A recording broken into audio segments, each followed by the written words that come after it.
सुंदर शुभ अवसर कब प्राप्त होता है?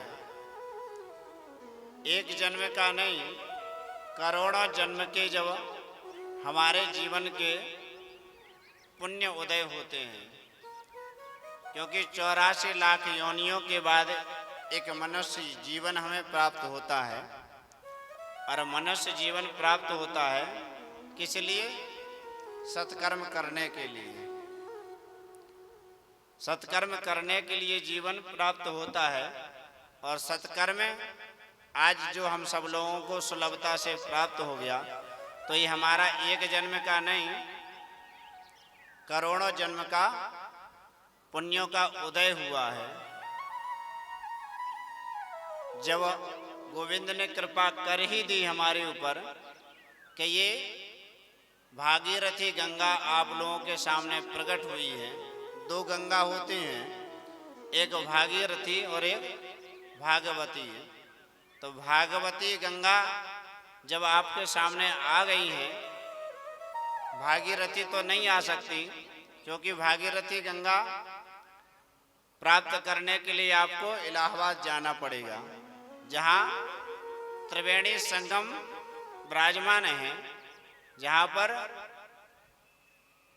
त्रिवेणी संगम गंगा, यमुना और सरस्वती तीनों का संगम है, तीनों प्रभावित हैं। लेकिन गंगा और यमुना तो आप लोगों को दिखाई देती हैं, सरस्वती लुप्त है उसमें। तो सरस्वती रूपी, सत्संग रूपी गंगा आपके सामने प्रकट हैं और लुप्त रहती हैं। लेकिन उसको प्रकट करने के लिए, जैसे सरस्वती कैसे लुप्त रहती हैं, जैसे हमारी माताएं जब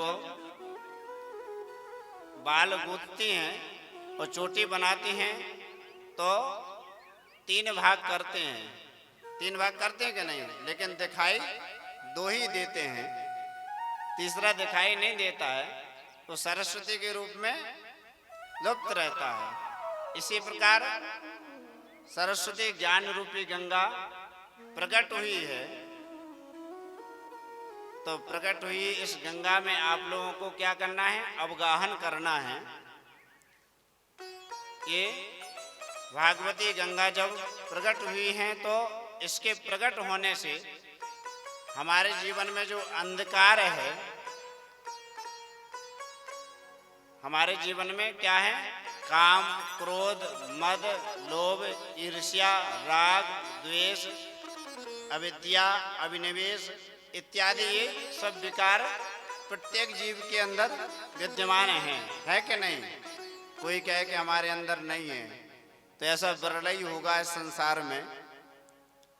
जो सिद्ध महान पुरुष होते हैं उनके अंदर होता है, या तो जो निष्कामी है, जिसको संसार में तो है, संसार से कोई परवाह नहीं है। ऐसे जो जीव होंगे जिसको द्वेष नहीं होगा किसी के प्रति, और ईर्ष्या नहीं होगी, क्रोध नहीं होगा, ये तो असंभव है। तो इसे अंधकार को दूर करने के लिए, भाई अंधकार में आप किसी पुस्तक को नहीं पढ़ सकते हो, किसी वस्तु को खोज नहीं सकते हो, कि खोज सकते हो? अंधकार में आपसे किसी कमरे में रोशनी ना हो और कह दिया जाए कि भाई जाकर के पुस्तक वहां से उठा लाओ, अलमारी में पड़ी हुई है, तो क्या आप ले पाओगे? नहीं ला पाओगे ना, क्योंकि वहां अंधेरा है। और जब लाइट जल जाएगी तो स्वतः आराम से ले आओगे। इसी प्रकार से ये आपका जीवन क्या है? अंधकारमय है। और अंधकारमय है तो इसके अंदर एक दीपक जलाइए। और दीपक जलाने के लिए क्या जरूरत पड़ता है? आपको घी चाहिए, रुई चाहिए, माचिस चाहिए, चाहिए कि नहीं चाहिए? दीपक चाहिए, तब दीपक जलेगा। और घी जब तक रहेगा तब तक वो दीपक जलेगा। लेकिन जो ज्ञान रूपी दीपक, सत्संग रूपी जो दीपक आपके अंतःकरण में प्रज्वलित कर लीजिए। किसके माध्यम से? सत्संग रूपी, ज्ञान रूपी जो दीपक प्रज्वलित कब होगा? जब सत्संग रूपी चिंगारी उससे टच हो जाएगी, और सत्संग रूपी चिंगारी टच होते ही ज्ञान रूपी दीपक अपने आप जल जाएगा। सोचो कि एक दिन में जल जाए तो ये भी मुश्किल है। एक दिन में जलने वाला नहीं है ये दीपक। इस दीपक को जलाने के लिए मुनि हजारों युग बीत जाते हैं, कई जन्म बिता देते हैं।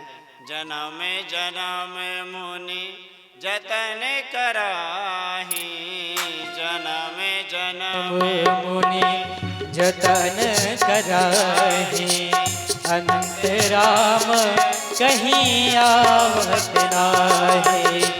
जन्म जन्म मुनि जतन कराही, अंतराम कहीं आवत नाहि।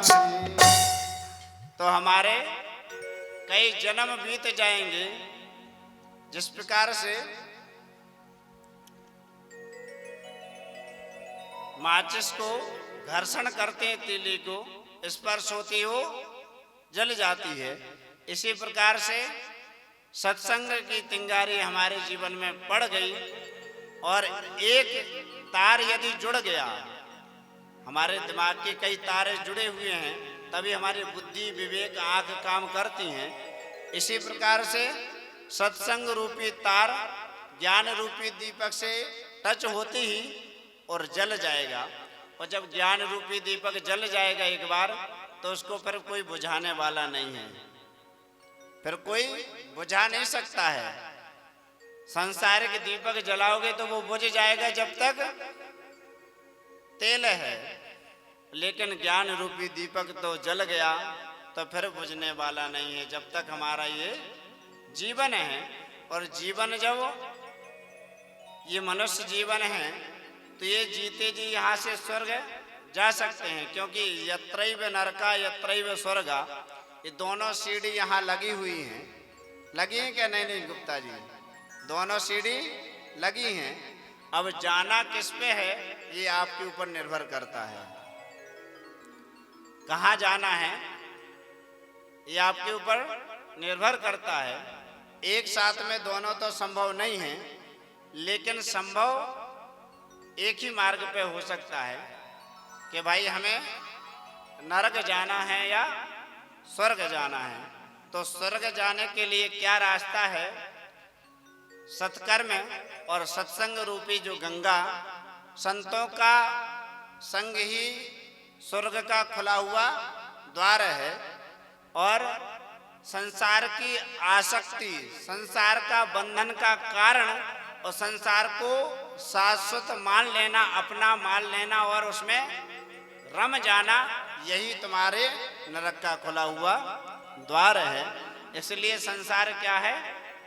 असार है, इसमें कोई सार नहीं है। जिस प्रकार से केले के वृक्ष में आप उस केले के बकले के ऊपर बकले निकालते जाओगे, लेकिन उसमें कुछ सार मिलने वाला नहीं है। मिलता है क्या केले के? उसमें अपने आप बकली निकलते जाओ, निकलता जाता है और उसमें कुछ बचता नहीं है। इसी प्रकार से संसार भी क्या है? असार है, इसमें कोई सार नहीं है। यदि वास्तविक जो सार है वो क्या है? सत्संग रूपी धारा, जो अविरल धारा बहती रहती यदा कदा नगर में, तो शुभ अवसर मिले तो उससे वंचित ना रह जाएं। तो क्यों ना ये पावन पुनीत पुरुषोत्तम महीना शुभ अवसर आपके सामने समक्ष विराजमान है। ये पुरुषोत्तम महीना में आप अपने जीवन को एक क्षण में भी सत्संग से जीवन बदल सकता है। तो आप लोगों को लिए तो कितने 7 दिन हैं, 7 दिन में भी अपने जीवन को बदल सकते हैं।